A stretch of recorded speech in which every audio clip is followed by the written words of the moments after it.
여기 한 남자가 있습니다. 그의 이름은 야곱, 속이는 자였죠.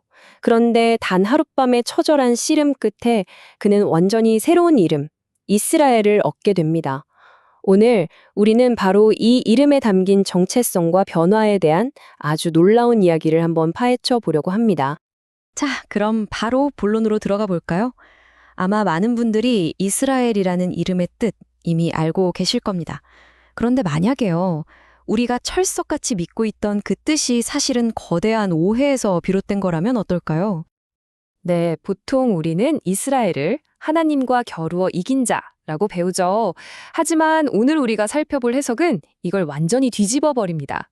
하나님이 아니라 거짓 신을 이긴 자라는 뜻이라는 거죠. 이게 도대체 어떻게 된 일인지 지금부터 그 근거를 하나하나 따라가 보겠습니다. 이 새로운 이름의 진짜 의미를 알려면요, 먼저 그의 옛 이름, 야곱이 어떤 사람이었는지부터 알아봐야 합니다. 야곱이라는 이름 사실 썩 좋은 뜻은 아니에요. 발꿈치를 잡다, 남의 저리를 빼앗다. 한마디로 속이는 자라는 의미거든요. 자료에 따르면 이 이름은 바로 자기 자신의 꾀와 노력, 즉 인간적인 힘에 의지해서 살아가는 겉사람을 상징합니다. 바로 이겁니다. 이게 핵심이에요. 그의 인생을 한번 보세요. 끊임없는 속임수와 계략으로 가득 차 있었죠. 잠깐은 성공하는 것처럼 보였을지도 모르겠습니다. 하지만 그 결과는 어땠나요? 평화가 아니라 끝없는 고난과 갈등의 연속이었습니다. 그의 대표적인 사기 행각 두 가지만 봐도 알 수 있죠. 팥죽 한 그릇에 형의 장자 명분을 낼름 사버리고 염소털을 팔에 둘러서 눈먼 아버지를 속이고 축법을 가로채잖아요. 이것이 바로 세상 속에서 자기 힘으로 어떻게든 무언가를 쟁취하려는 야곱의 방식이었던 겁니다. 자, 이제 야곱 이야기는 잠시 접어두고 그가 받은 새 이름 이스라엘로 넘어가 보겠습니다. 여기서부터 우리가 알던 상식이 어떻게 무너지는지 잘 보세요. 다시 한번 강조할게요. 이 자료의 핵심 주장은 우리가 알던 하나님과 겨루어 이겼다는 뜻이 잘못된 해석이라는 겁니다. 아주 단호하게요. 그 결정적인 증거가 바로 엘로힘이라는 히브리어 단어에 있습니다. 이게 좀 까다로운데요. 이 단어가 문맥에 따라서 유일신인 참 하나님을 가리키기도 하지만 동시에 이방의 거짓 신들이나 천사 같은 신적인 존재를 뜻하기도 하거든요. 바로 이 이중적인 의미가 모든 걸 바꾸는 열쇠입니다. 그래서 이 자료는 이렇게 주장하는 겁니다. 야곱이 밤새도록 씨름한 대상은 하나님 본체가 아니라 엘로힘이라는 단어의 다른 의미, 즉 거짓된 신적 존재 혹은 사단의 사자였다는 거죠. 그리고 이 질문이 이 새로운 해석에 정말 강력한 힘을 실어줍니다. 성경에서 예수님 역시 이스라엘로 불리거든요. 한번 생각해 보세요. 예수님이 하나님 아버지와 싸우셨다? 이건 상상조차 할 수 없는 일이죠. 오히려 예수님은 세상의 권세, 즉 사단을 이기신 분이잖아요. 바로 이것이 이스라엘의 진짜 의미와 연결된다는 논리입니다. 자, 이제 이야기의 클라이맥스, 약복강 나루터로 가보겠습니다.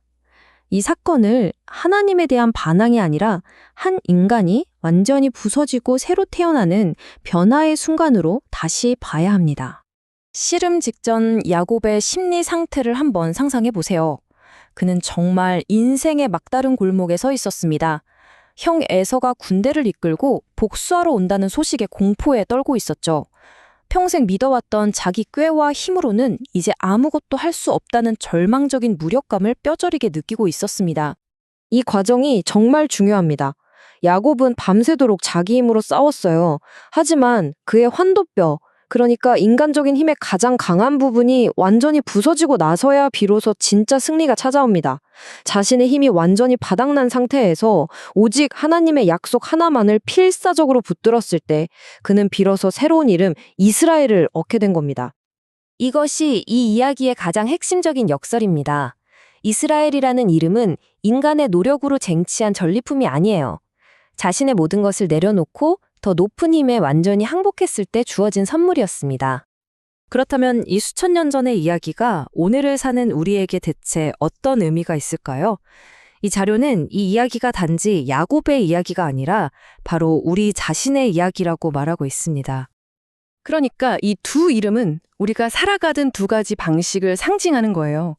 평생 야곱처럼 내 힘과 내 꾀를 의지하면서 끊임없이 발버둥치며 살 것인가? 아니면 이스라엘처럼 나의 한계를 인정하고 하나님을 의지하며 진정한 승리를 맛볼 것인가? 결국 이 분석이 우리에게 던지는 메시지는 바로 이것입니다. 진짜 힘과 평안은 내가 할 수 있다고 외칠 때가 아니라 나는 할 수 없습니다라고 인정하고 나 자신을 넘어서는 도움을 구할 때 비로소 발견된다는 사실입니다. 바로 이 성경 구절이 이스라엘이 된다는 것과 영적인 안식을 얻는다는 개념을 완벽하게 이어주죠. 인간적인 노력이라는 무거운 짐을 내려놓을 때 진짜 쉼이 찾아온다는 약속이니까요. 오늘 분석을 마치면서 마지막으로 이 질문을 여러분께 남기고 싶습니다. 여러분의 삶은 여전히 야곱의 삶인가요? 아니면 이스라엘의 삶으로 나아가고 있나요? 한번 깊이 생각해 보시는 시간이 되기를 바랍니다.